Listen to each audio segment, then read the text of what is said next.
दोस्तों बात करने वाले हैं दामोदर इंडस्ट्री स्टॉक के बारे में। देखो स्टॉक के बारे में दो सबसे इंपॉर्टेंट चीज बताऊंगा। एक तो स्टॉक के रिटर्न के बारे में भी, कितने कितने टाइम पीरियड की होल्डिंग करने पे आखिर आपको स्टॉक से कितना रिटर्न या फिर लॉस देखने को मिलेगा। दूसरी यहाँ पे सबसे इंपॉर्टेंट चीज बताने वाला हूँ कि आखिर जो यहाँ पे पिछले 4-5 महीनों से गिरावट हो रही है उसके पीछे का सबसे बड़ा रीजन क्या है। सबसे पहले अगर रिटर्न के बारे में बात करें तो देखो हमारे इंडियन स्टॉक मार्केट में ज्यादातर इन्वेस्टर्स ऐसे होते हैं जो सिर्फ स्टॉक के फंडामेंटल देखते हैं और स्टॉक के अंदर कूद पड़ते हैं। आधे इन्वेस्टर्स ऐसे होते हैं कि जो दूसरों को देख के फॉलो करके फिर वहां पे कूद पड़ते हैं। ठीक है, देखो अगर आप कोई भी स्टॉक के अंदर इन्वेस्टमेंट करते हो तो सबसे पहले उस स्टॉक के फंडामेंटल चेक करो। अच्छी बात है, क्योंकि देखो फंडामेंटल जो होते हैं वो कंपनी की इंटरनल परफॉर्मेंस के लिए होते हैं, लेकिन आपको किससे मतलब होता है?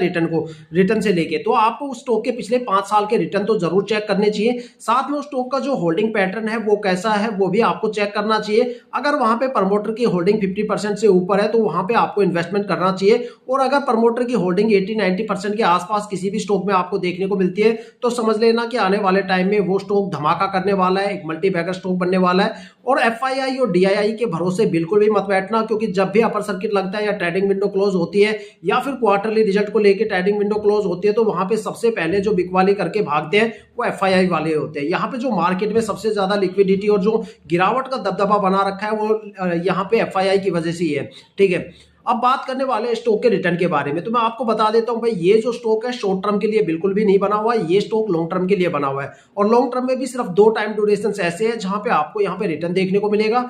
अगर थोड़ा सा डिटेल में बताया जाए, अगर आप स्टॉक में शॉर्ट टर्म में 1 वीक की होल्डिंग करते हो तो यहाँ पे आपको 5% की गिरावट देखने को मिलेगी। 1 मंथ की होल्डिंग में 6.25% का माइनर सा रिटर्न देखने को मिलेगा। 3 महीने की होल्डिंग में 10% की गिरावट देखने को मिलेगी। 6 महीने की होल्डिंग में 15% की गिरावट देखने को मिलेगी।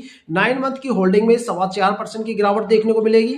और अगर बात करें लॉन्ग टर्म की तो यहाँ पे अगर 1 साल के लिए होल्ड करते हो तो यहाँ पे 11.5% की गिरावट आपको देखने को मिल सकती है।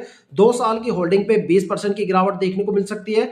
और अगर 3 साल के लिए होल्ड करते हो तो यहाँ पे 10.25% की गिरावट देखने को मिलेगी। और अगर आप स्टॉक को 4 साल के लिए होल्ड करते हो तब जाके यहाँ पे आपको करीब 30-35% का रिटर्न देखने को मिलेगा। और अगर आप स्टॉक को 5 साल के लिए होल्ड करते हो तो यहाँ पे 65 से 70% का रिटर्न आपको देखने को मिल सकता है। अब बात करने वाले स्टॉक के अंदर जो पिछले 4-5 महीनों से जो यहाँ पे परफॉर्मेंस में कमी आई, आखिर उसके पीछे का रीजन क्या है। देखो मैंने आपको बार बार बोला है, लगातार बोला है, काफी ज्यादा वीडियो में बोला है कि भाई लीप ईयर आ रहा है, लीप ईयर में थोड़ा सा संभल के रहना, क्योंकि लीप ईयर में मार्केट में सबसे ज्यादा गिरावट और क्रैश आपको देखने को मिलते हैं। क्योंकि leap year Indian stock market में काफी ज्यादा खास होता है, क्योंकि Indian stock market leap year में अपनी लिक्विडिटी को हैंडल करता है और मतलब महंगाई दर को हैंडल करता है। और सारे स्टॉक एक प्राइस रेंज में फंस जाते हैं। जिन स्टॉक में लिक्विडिटी सबसे ज्यादा होती है वहां गिरावट सबसे ज्यादा होती है। जिन स्टॉक में लिक्विडिटी ना के बराबर या कम होती है, हालांकि वहां गिरावट नहीं होती है लेकिन कोई पॉजिटिव मोमेंटम भी आपको देखने को नहीं मिलता।